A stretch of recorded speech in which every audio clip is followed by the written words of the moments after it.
A chegada do outono, além das mudanças na temperatura, torna mais frequentes as doenças respiratórias infecciosas. De acordo com este médico clínico geral, muitas pessoas confundem as patologias devido à semelhança dos sintomas. Mas existem categorias em que as doenças de inverno, popularmente conhecidas, podem ser enquadradas. Em primeiro lugar, são doenças respiratórias causadas por vírus, que são as gripes e resfriados. No caso da gripe, o agente causador é o vírus da influenza, que pode ser dos tipos A, B ou C, e os sintomas verificados são mais graves. A gripe também oferece risco maior de complicações e até pode levar a óbito.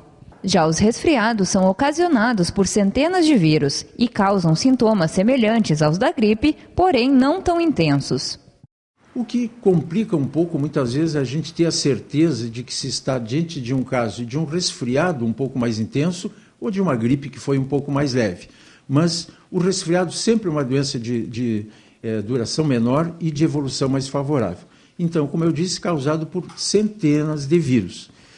E que a pessoa, tendo um episódio, pode ficar imune para aquele vírus, mas não para centenas de outros existentes.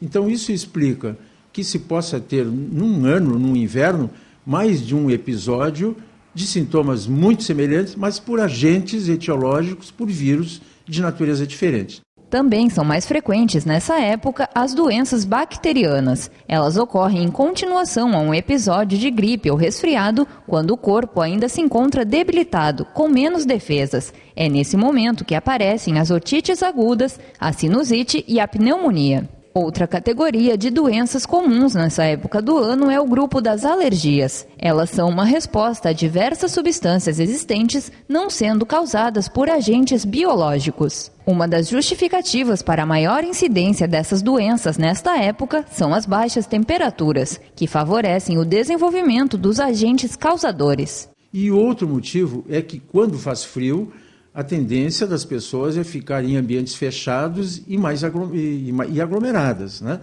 Então, há um convívio mais próximo em ambientes, em geral, não tão bem ventilados. As pessoas estão mais dentro de casa do que na rua e as casas fechadas e menos ventiladas. Então, isso aumenta a concentração desses agentes no ar.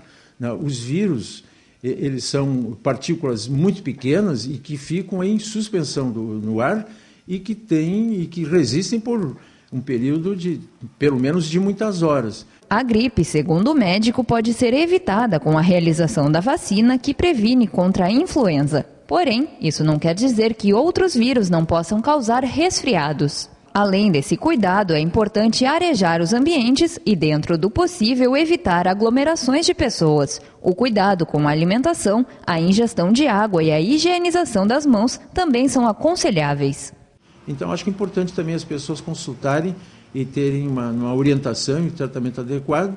E, felizmente, agora o uso de antibióticos está mais controlado, restrito, com necessidade de receita, porque um outro erro que muito ocorreu no passado, e hoje já não tanto, era o uso indevido de antibióticos em infecções virais, nas quais os antibióticos não têm nenhum efeito.